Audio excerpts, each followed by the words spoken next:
championship fight here tonight. 35-year-old Murilo Bustamante against the 31-year-old Olympic silver medalist Matt The Law Lindland. A belt is on the line. For the official introductions for this, our featured matchup, here's Bruce Buffer. Ladies and gentlemen, this UFC championship bout is sanctioned by the Louisiana State Boxing Commission with Mr. Buddy Empinado Jr. and Mr. Alvin Topham, commissioners in charge. Our judges at Octagon side are Mr. Jeff Mullins, Mr. Nelson Hamilton, and Mr. Marcos Rosales. This event is sponsored by the Gordon Biersch Brewing Company. Beer like it ought to be. And now, it's time to rock the Octagon. This fight is 5 rounds for the UFC Middleweight Championship of the World. Introducing first, the challenger. Standing to my left, he is a wrestling expert and a USA silver medalist in the 2000 Olympics. He holds a record in mixed martial arts of 7-0-0. He stands 6 feet tall, weighing in at 185 pounds. Fighting out of Eagle Creek, Oregon, please welcome Matt The Law Lindland.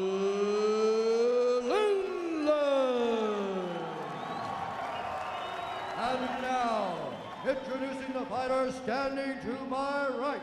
He is a Brazilian Jiu-Jitsu expert with a mixed martial arts record of 10-1-1. He stands 6 feet 1 inch tall, weighing in at 185 pounds. Fighting out of Rio de Janeiro, Brazil. He is the UFC Middleweight Champion of the World. Ladies and gentlemen, please welcome Murilo Bustamante.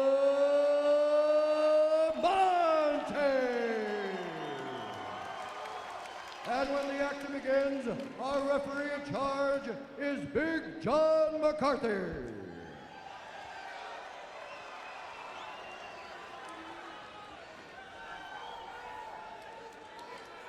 Will the third time be a charm, or will Bustamante prove once again that he is a champion? Middleweight championship of the world. Are you ready? Are you ready? Let's get it on! Here we go. Scheduled for 5 5-minute rounds. The clinch is what Lindland likes the most. Clinch and then hit with the knees, the arms, and everything. Or will he look to go to his basis of wrestling? There's that clinch, though. Anytime he can close the quarters and Frank use the fence. Definitely, it's another facet to the game that he's using to help him out. His opponent can't back his hips out, which also help you with the takedown. Score tonight's fight, fans at home watching at ufc.tv. Will our judges be forced to render a decision? Or will one of these men score a submission or a knockout? Referee stoppage. And the obvious favorite as far as the clinch game is going to go is going to be Matt Lindland. Does he want to take Murilo to the ground? That's where it's not safe for him to go. He's controlling the body, controlling Bustamante on the fence. And a couple of short shots there. Now Murilo switching up. Definitely, though, if Lindland gets his takedown, he's going to want it to be towards the Good takedown by Bustamante. This might be a problem. Fighting off his back is not going to, we're going to see what Matt Lindland has to offer. I'm amazed once again.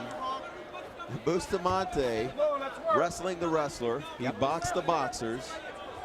I am impressed. Impressive individual. Now, when he talked about 100% Brazilian Jiu-Jitsu, one theory, one question, is this 94? One man said, is that like bringing a knife to a gunfight? Well, you know what? He's got a whole arsenal of weapons, does Murilo Bustamante. And one thing we also mentioned today as we talked amongst each other is Lindland puts himself in dangerous positions. You can't do that against a guy like Murilo. He will capitalize on the arm bars. Definitely that being the case. Bustamante, if he gets it halfway, he will sink it in. That is his profession. That is what he's good at. That's what he was raised as, a submission artist. Great jiu-jitsu guy. If he gets halfway there, it's going to be a problem for Matt Lindland. Murilo's got to work his left leg past the legs of Lindland. Lindland just holding on, probably hoping that this fight gets stood up once again, where he can work his clinch. I see Bustamante going straight to a mount from this position. If he gets it, that will definitely be interesting to see what Lindland has to offer while being dominated for a chance.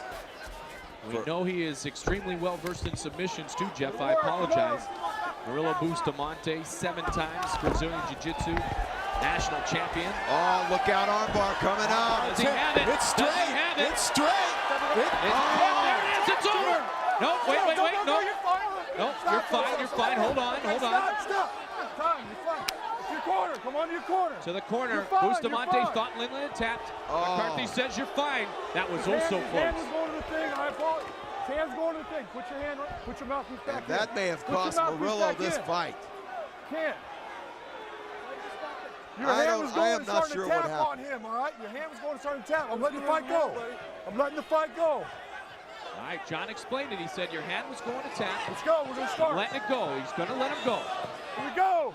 Oh. Well, no reason to believe that Bustamante can't put him back in that position. You see the disappointment on the face of Murilo Bustamante. That would have been a quick armbar finish by submission. Mentally, sorry, Mike, that plays a bad middle game against Bustamante. He thought he won.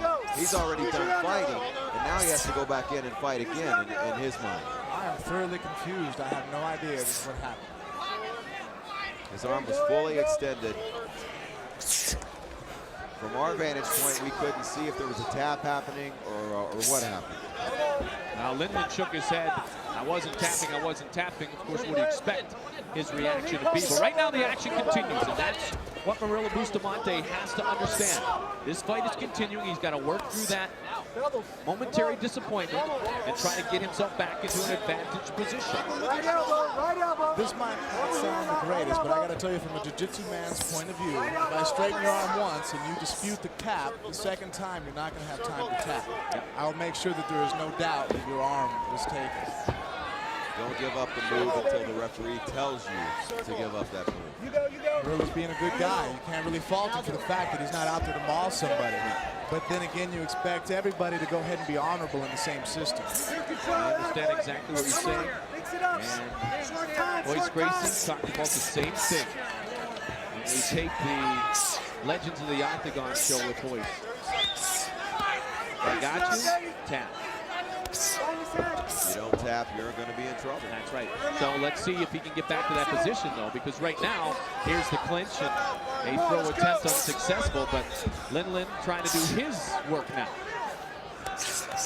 Pushing Murilo in against the fence. This is where Murilo came off and got the takedown on Lindland before.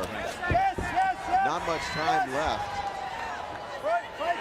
And quite a very controversial first round. Indeed. Gives him a tap of class, though, and McCarthy will talk to him for a second. He's obviously still a bit shaken up by the happenings.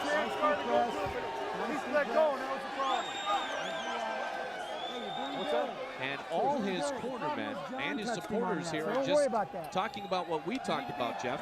Now you've got to understand that decision is in the past. Move on and fight on. You still have an opportunity to win this fight.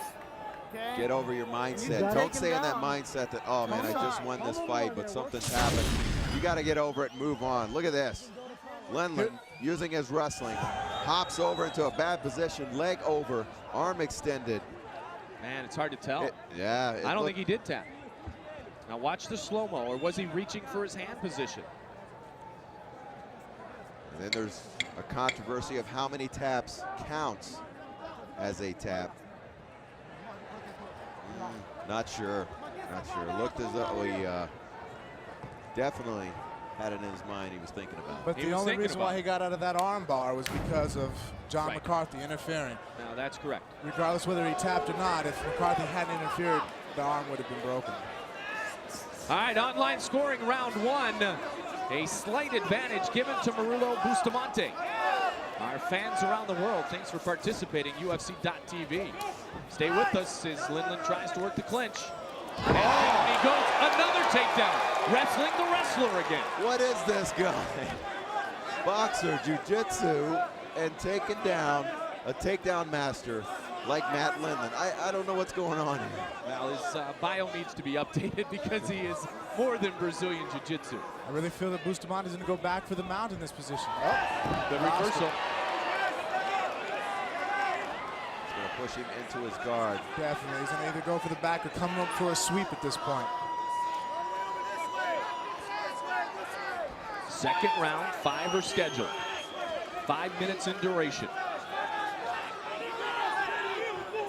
Keep in mind that the hardest job in this business is being a referee. He has the well-beings of those fighters put into his hands. If he sees one is in danger, he's going to react. Here's Lindland in the top position, but in the guard. He's much more comfortable there than he is on his back. And now Lindland happy to bring it back to the feet. Not so much to strike, but to work his Greco skills. Bustamante doesn't mind throwing punches. And doesn't mind this position either. Using the hooks with his feet, opening up a guard, looking for sweeps. Oh, some people criticize a jiu-jitsu guy for going to his back, but hey, right, go where you're comfortable. If you want to take me down, come and do it. But if Murilo wants to be on his back, Lindland's got to avoid being put there. Hey, criticizing a jiu-jitsu guy for going to his back is like criticizing the Chicago Bears for giving the football to Walter Payton in the backfield. You go with your strengths. And here's the clinch. And Bustamante didn't stay in it long. Really lift him and try to deliver some punishment here, Frank. No, before that, Bustamante made a correct decision to go ahead and jump guard. Yep. Lindland had double underhooks and could have gone for a little bit of elevation on that throw. Only disadvantage of that was the cage is right behind him. Definitely right now, even though he's in the jiu-jitsu man's guard, that cage is going to play in the favor of Matt Lindland. And we spoke of Lindland putting himself in dangerous positions. He was extending his arms moments ago with Murilo. You'll see good wrestlers' hip movement and jiu-jitsu hip movement are not the same thing, but these two guys are definite masters of getting out of dangerous positions. Now Lindland, so decorated a wrestler for so many years, training exclusively in mixed martial arts only since last December. And Murilo landed a nice succession of 2 right hands. Looked like it ticked Lindland off a little. Now there's definitely been some looks here in this round of disgust towards each other. Competitiveness indeed. But the looks have changed in the eyes of these two. The left almost connected there. Lindland loves to use the knees though in the clinch. But as you can see, Bustamante's looking for that knee. If Lindland goes for the knee to the face with his left leg, Bustamante's going to underhook it and elevate him again for another slam. He's taken him down twice already. Murilo Bustamante, our champion. 1:15 remains in round number 2. Question is, can these guys go 5 rounds? I think yes. Could be in for a long night for both. Oh, big right there by Murilo Bustamante. Lindland's okay though. Bustamante, a pro-level boxer in Brazil as a youth. And again, he looks for the right. Lindland can't walk in with his hands down like that. He kind of ducks under, doesn't he, Jeff? And he came back and threw 2 of his own. There's the underhooks, but he couldn't latch it on. Under 30 seconds remains in our second round. Another right glances the chin of Matt Lindland. Shaking that one off. Bustamante. Impressive striking skills being displayed in the latter part of this round. 10 seconds, 10 seconds. Does he have a more diversified game, Murilo Bustamante, than the challenger Matt Lindland? It would appear through 10 minutes, Jeff. Yeah, it's like they said Tito wouldn't be tested until he takes on another wrestler, and I mean, he dominated Vladimir Matyushenko, and Murilo Man, 2 big takedowns. Step right. Rushing into the man. But Lindland again recovers and regains control. You need to do a little more punching on your way out. An interested spectator here tonight, Carlos Newton, who will try to win back that welterweight belt against Matt Hughes in our brawl at the Hall in London, England, Saturday, July 13th. Hughes is also here in attendance tonight. A couple of months away, and from what I hear, tickets are selling pretty quickly in the UK. Our friends at Sky TV showing a weekly series of UFC fights. We're excited to head to the UK, excited to be on live tonight in Japan, and excited about this matchup. Matt Lindland, Murilo Bustamante. And this is where the game gets interesting, halfway through. Here we go. Let's get on. Come on. Bustamante seemed to be very comfortable in his striking at the end of that second round.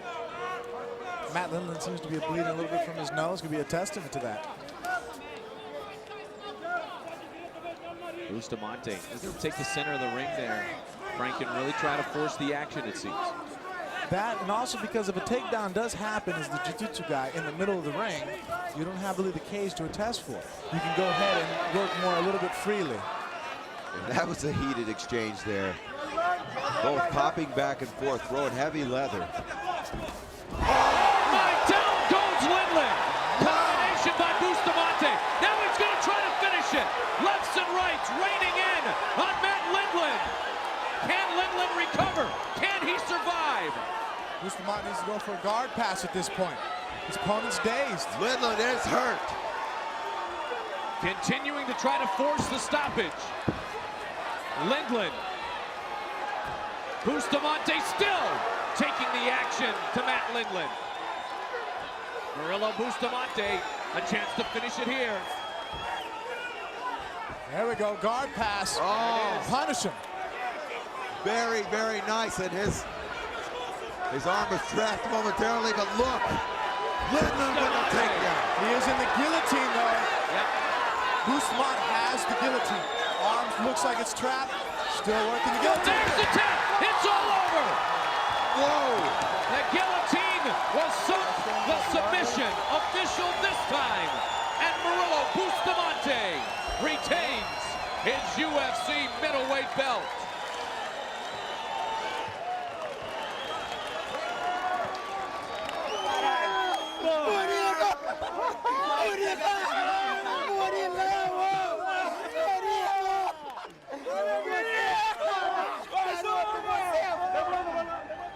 He can pack the belt up, take it right back home. What a champion. I'm sitting here smiling on my face because I can't believe what I've seen.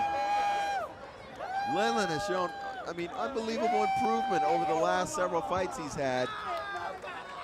And Bustamante, man, I am greatly, greatly impressed with his skills all the way around. Bustamante did everything we said he was going to do tonight and more. You've seen jiu-jitsu.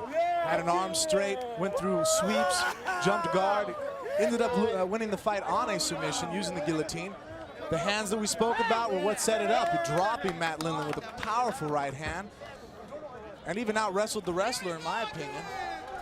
I guess tonight he could be called the criminal because he broke the law. Hate to use a cliche like that, but Although it was a good one. man.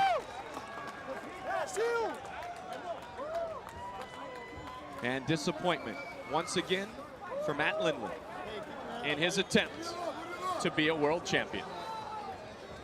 Let's take a look at what transpired.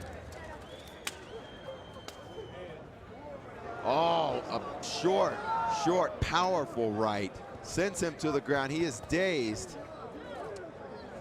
And Murilo tries to capitalize. A couple of forearms. And here is that guillotine you spoke of, Frank. Again, cinches it in. It is tight. He has the arm, but he's still positioned the left arm around the throat. Good, sharp technique. Jumping guard to secure his opponent, create the base. The right arm is trapped, can't defend. All it's left to do is to tap, as we see there. And that was a definitive tap and a definitive ending to tonight's championship fight. Here is Bruce Buffer. Ladies and gentlemen, we have a winner at 1 minute 33 seconds of the third round due to a tap out from a guillotine choke. For the winner, and still a UFC middleweight champion of the world, Murilo Bustamante.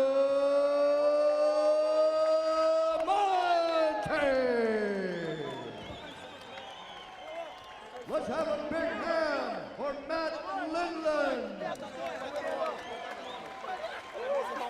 He overcame the disappointment of the controversy in round 1, and he won by submission in round 3. Murilo Bustamante